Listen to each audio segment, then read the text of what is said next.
And so you could own all the coal in England. But if you couldn't get it across the river, London would starve and freeze during the winter. And that has a lot of applications to where we are today, where the entire world has access to petroleum. But if you can't get it up the Strait of Hormuz, you will starve and you will freeze. Now, there was such a terrible outcry against the hostmen, so much political corruption, that a pattern emerged. The price of coal went down before any major political or electoral event, and right after the election, the price went right back up.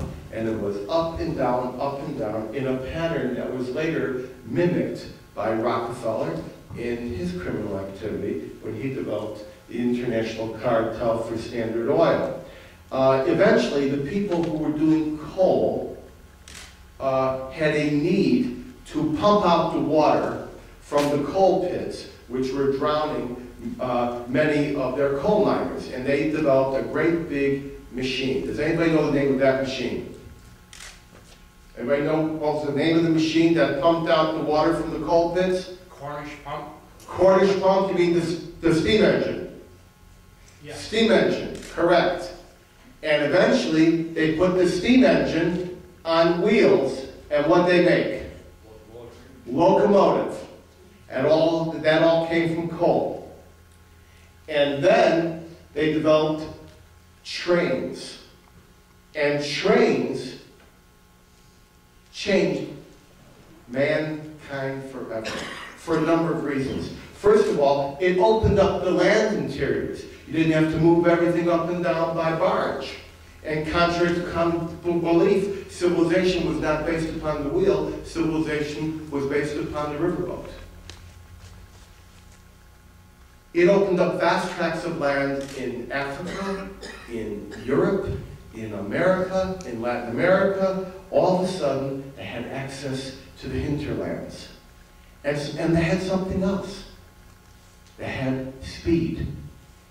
Prior to the train, man could never go any faster than 5 to 15 miles an hour, depending upon if he was walking or on a horse. But with a train, man could go 80, 90, 100 miles an hour.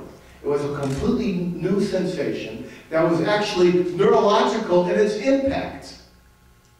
As you all know from sitting in a train going 100 miles an hour, when you look to the side, you cannot see what is happening around you. You can only focus on directly what's in front of you. And that's really what has happened to mankind since he discovered velocity.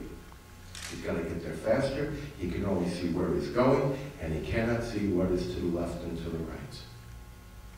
Now the vast distances of the trains going across the middle of great prairies and deserts and mountain ranges necessitated a means of communication, an invention to facilitate that. Who knows what that invention was called? Telegraph? Telegraph, correct. So every couple of miles they had a telegraph. And what powered the telegraph? Coal. Who said coal? Wrong. Anybody else got ideas? What powered the telegraph? Platters. What powered the telegraph? What? Electricity. Electricity. Good. Where did it come from? Hydroelectric. Hydroelectric. Wrong. Where else did it come from? Wood. Wood. Wrong. Anybody else?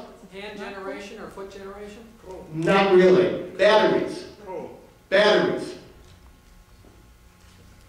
They called it, hang on to your BlackBerry, they called it wireless.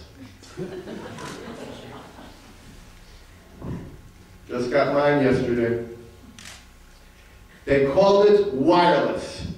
It was electricity not bound by a wire. Now, who invented electricity? Everybody know who invented electricity? Ben Franklin. Ben Franklin? No, it was God.